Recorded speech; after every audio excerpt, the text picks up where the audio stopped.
Walang kaalam-alam ang babae na pinagtataksila na siya ng sariling mister at kanyang kumare, alak lang pala ang magbubunyag sa panloloko ng mga ito.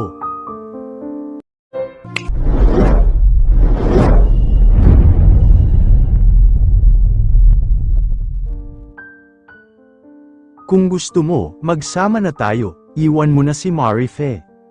Loka, alam mo namang napakasarap ng buhay ko sa piling ng asawa kong yon. Ano pa bang hahanapin ko sa kanya? Maganda ang trabaho, at buhay-hari ako kapag kasama ko siya. Natatawang sagot ni Kit sa kalaguyong si Hana, kakatapos lang nilang makipaghalikan sa loob ng kwarto. Maganda nga ang buhay, pero mukha namang ewan, ngis-ngis ng babae. Nagtataksil si Kit sa kanyang asawang si Marife, napakagwapo niya at may magandang hubog ng katawan. Sinong makatatanggi sa kanyang karisma na kahit may 4 na anak na ay parang binata pa rin, kaya maraming kababaihan at kalalakihan ang lumalapit sa kanya dahil sa malaliding manyang hitsura. Architect si Meref, at palagi itong nadedestino kaya madalas nawala sa bahay, ngunit kahit hindi siya madalas makasama ng asawa, abot kaya nito ang lahat ng luho ni Kit dahil sa mataas na sahod ng babae. 4 na taon na silang kasal, ang totoo, ang kanilang relasyon ay bunga ng arranged marriage. Ipinagkasundo ng mga magulang ang kanilang kasal dahil sa matagal na pagkakaibigan ng kanilang pamilya, ngunit hindi kailanman nagawa ni Kit na mahalin si Marife. Kumakapit siya sa kanilang kasal dahil sa pera, at para sa kinabukasan ng kanilang mga anak, may trabaho rin siya, isang office staff, sa isang maliit na kumpanya, ngunit mas malaki pa rin ang naipapasok na pera ng kanyang misis. Kapag wala si Marife, sumasali naman si Hana, kababata ni Marife si Hana, at siya ang totoong gusto ni Kit, dahil mas maganda at maalindog ito kumpara sa kanyang asawa, higit sa lahat, mas nag-e-enjoy siya sa kanilang mga intimate moments. Baka naman kapag umuwi na si Marife, ay hindi ka na makipagkita sa akin, baka mamaya kalimutan mo na ako, may pagtatampo sa boses ni Hana. Hindi ka na dapat magtampo, syempre, kahit bumalik siya ay gagawa ako ng paraan para magkita tayo, sagot ni Kit, sa mapanuksong tono. Natatawa si Hana, sa sinabi ni Kit, alam niyang patay na patay ang lalaki sa kanya kaya nagbibigay siya ng pansin rito, bukod sa pisikal na relasyon, nakikinabang din siya sa pera ni Marife, palagi siyang inuuto nito na ibili siya ng mamahaling gamit, gaya ng bagong cellphone at laptop. Walang kaalam-alam si Marife na halos araw-araw siyang natitikman ni Kit, at nakikisawsaw sa pag-uran nito.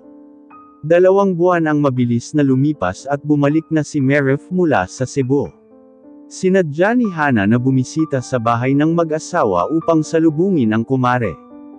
Oy, musta na, Mare, balita ko, ngayon ang dating mo, kaya dumalaw ako, bati ng babae sabay beso sa pisngi nito.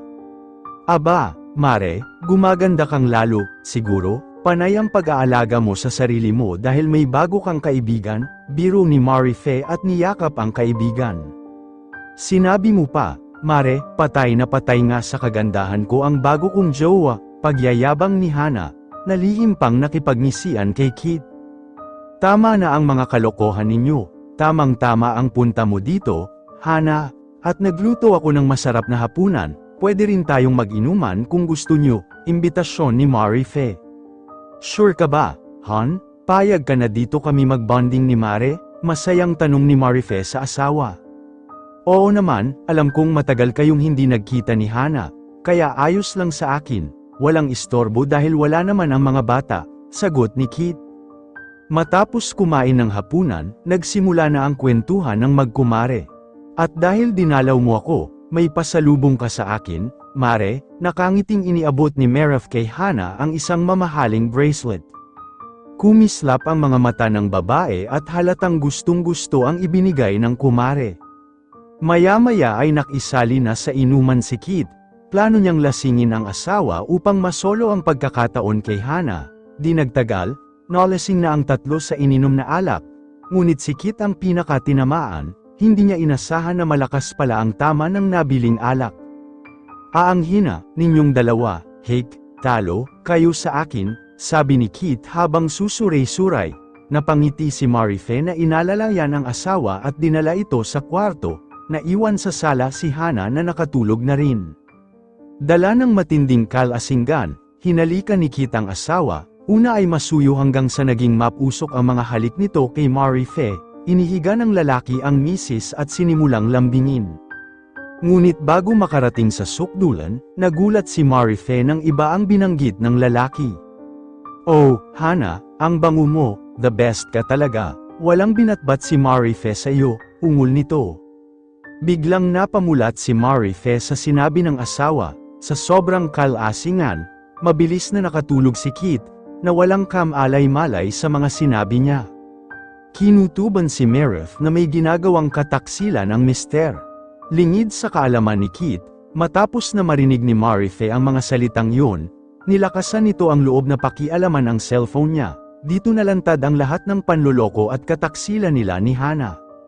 Oh my God, mga demonyo, gigil na bulong niya sa sarili. Kinaumagahan, sabay na nagising ang dalawa. Tumambad sa kanila ang galit na mukha ni Marife na nakaupo sa sofa. "Akala ninyo magpapaloko pa ako, mga hayop kayo," nanggagalaiting sabi ni Marife. "Han, magpapaliwanag kami," pagmamakaawa ni Kit. "Mare, pag-usapan natin to," ani Hana. "Akala nyo siguro ay hindi ko malalaman ang mga kalokohan ninyo, binidyuhan nyo pa ang mga ginawa ninyo." Ang tinutukoy ni Marife ay ang mga video ni Kit at Hana na nakasave sa cellphone ng lalaki, nakalagay rin doon ang mga sweet messages nila sa isa't isa at ang planong hututan siya ng pera. "Ano kaya kung i-post ko sa social media itong mga video ninyo? Instant celebrity kayo kapag nagkataon," pagbabanta ni Marife. "Parang awa mo na, Marife, huwag mong gagawin yan," pakiusap ni Kit. "Huwag, Mare, itatakwil ako ng mga magulang ko kapag nakita nila yan," pagmamakaawa ni Hana. Napapailing si Marife sa dalawa. "Syempre hindi ko gagawin kasi hindi ako kasing sama ninyo, ibang parusa ang ipapataw ko sa inyo," aniya. "Maniwala ka, Marife, hindi namin sinadya ang mga nangyari, natukso lang kami," wika pa ni Kit. "Mare, patawarin mo na kami, hindi na kami uulit," sabi ni Hana. Ang planong huthutan ako, hindi rin ba yun sinadya? Pwede ba? Ayoko nang marinig ang mga sasabihin ninyo, simula ngayon ay tapos na ang relasyon namin ng asawa ko, kaya sa iyo na siya, mahal kong kumare, hala, magsilayas kayo sa bahay ko at ayoko nang makita ang mga mukha ninyo. "Marife, huwag mong gawin sa akin to," wika ni Kit. "Bakit? May karapatan akong palayasin ka rito. Akin itong bahay. Ako ang nagpundar nito at kahit 5 dulang ay wala kang naiambag kaya lumayas kayo. Baka gusto nyong tumawag pa ako ng pulis. Narito sa akin ang mga ebidensya ng kataksilan ninyo kaya maaari ko kayong ipadampot anumang oras." Galit na sabi niya sa dalawa. Sa takot ni Kit at Hana, walang nagawa ang dalawa kundi ang lumabas ng bahay at magkasamang umalis. Kinasuhan ni Marife ang mister at ang kabit nito ng pagtataksil at nanalo siya sa korte dahil sa matibay na ebidensya laban sa mga ito. Sapat na katibayan ang mga video at mensahe sa cellphone ni Kit upang mas lalong madiin sa kaso, pagsisihan man ni Kit at Hana ang kanilang ginawa. Huli na lalo na si Kit.